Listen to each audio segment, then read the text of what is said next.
네, 금요일장다운 전형적인 숨고르기 장세가 연출되고 있습니다. 이 안에서 눈에 띄는 플레이 보여주고 있는 종목들 저를 함께 정리해 보시죠. 네, 첫 번째는 오늘 보실 종목은 넷게임즈입니다. 장 초반부터 상한가로 달려나간 종목인데요. 넥슨이 개발 자회사죠. 넷게임즈와 넥슨 GT를 합병을 하겠다고 어제 장마치고 밝혔고 오늘 그 부분이 바로 반영이 됩니다. 내년 2월 주총을 거쳐서 최종 결정이 되고요. 합병기는 3월 말로 예정이 되어 있습니다. 존속회사는 넷게임즈가 되고요. 신규 법인명은 넥슨게임즈 가칭인데 지금 정해져 있는 상태입니다.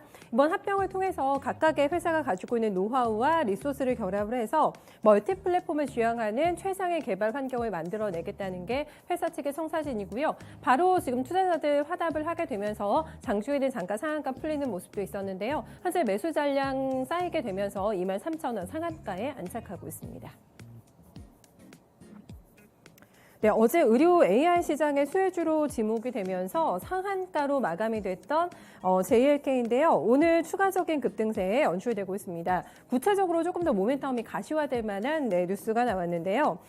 자체 개발한 인공지능 폐질환 솔루션이 일본에서 긴급 승인을 받은 것으로 확인이 됐습니다. 특히 일본의 최대 원격 의료기관이라고 하는데요. 닥터넷과의 제휴를 맺은 바가 있다고 합니다. 폐질환 질환을 검출할 수 있는 정밀도가 이미 검증이 됐기 때문에 일본뿐만 아니라 세계 시장 진출 가능성도 있다라는 분석이 나오는데요. 어제 과열차게 시세낸 이후에 오늘 약간은 좀 지치는 기색 확인이 됩니다. 현재 음봉으로 전환이 된 상태고요. 두 자릿수 급등세 이후에 한 자릿수로 상승폭 줄이게 되면서 고가와는 거리 조금 벌리고 있는 현재가 확인되고 있습니다.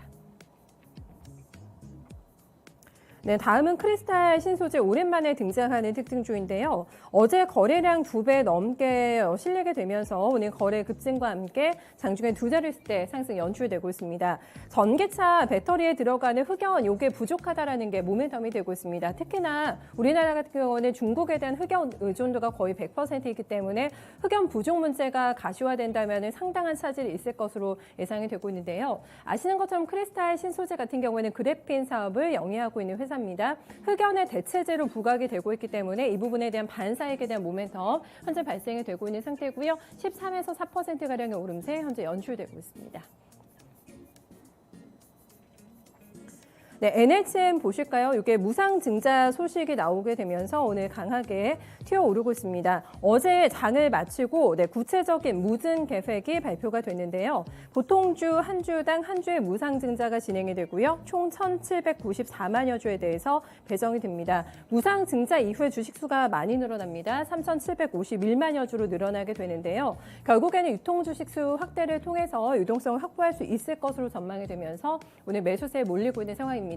장중에는 10만 원대도 뚫어냈고요. 현재는 가격대가 고점 대비 좀 떨어져 있는 상황인데요. 96,800원을 기록하고 있습니다.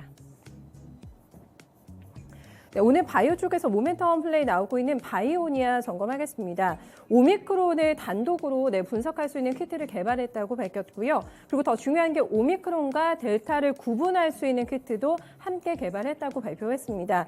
특히 오미크론과 델타를 구분할 수 있는 키트를 내놓은 이유에 대해서는 오미크론 같은 경우에는 증상이 조금 경미할 수 있지만 델타 같은 경우에는 중증으로 갈 가능성이 있기 때문에 이거를 빨리 구분을 해야지만 조금 더 치료 효과를 높일 수 있다고 하는데요. 이런 부분이 부각이 되면 시장성 상당히 높을 것으로 현재 파악이 되고 있습니다. 주가는 긴 장대 양봉 만들어내면서 거의 장중 고가권이고요. 거래 동반되면서 63,000원대까지 올라가고 있습니다. 네, 앞서 전해드리신 현대중공업이 오늘 겨박제가 나왔습니다. 보호예수 해제가 있고요. 오늘 3개월 보호예수 물량이 바로 해제가 되고 해제되는 물량이 꽤 많습니다. 상장 주식수의 4.5% 수준이고 여기에 엎친 데 덕친 격으로 통상임금 관련 노사 소송에서 패소했다라는 소식까지 전해주고 있는 상황입니다. 어제 대법원 쪽에서는 상여금을 통상임금에 포함해달라 이런 노조 측의 주장에 손을 들어준 것으로 확인이 되고 있는데요.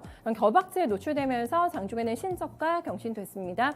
낙폭을 많이 줄입니다. 오늘 9만 원 깨지면서 89,700원까지 갔다 온 상태고요. 9만 원 복구가 되면서 92,800원대에 현재가 조성되고 있습니다. 이렇게 해서 6개 특징주도 함께 정리해봤습니다.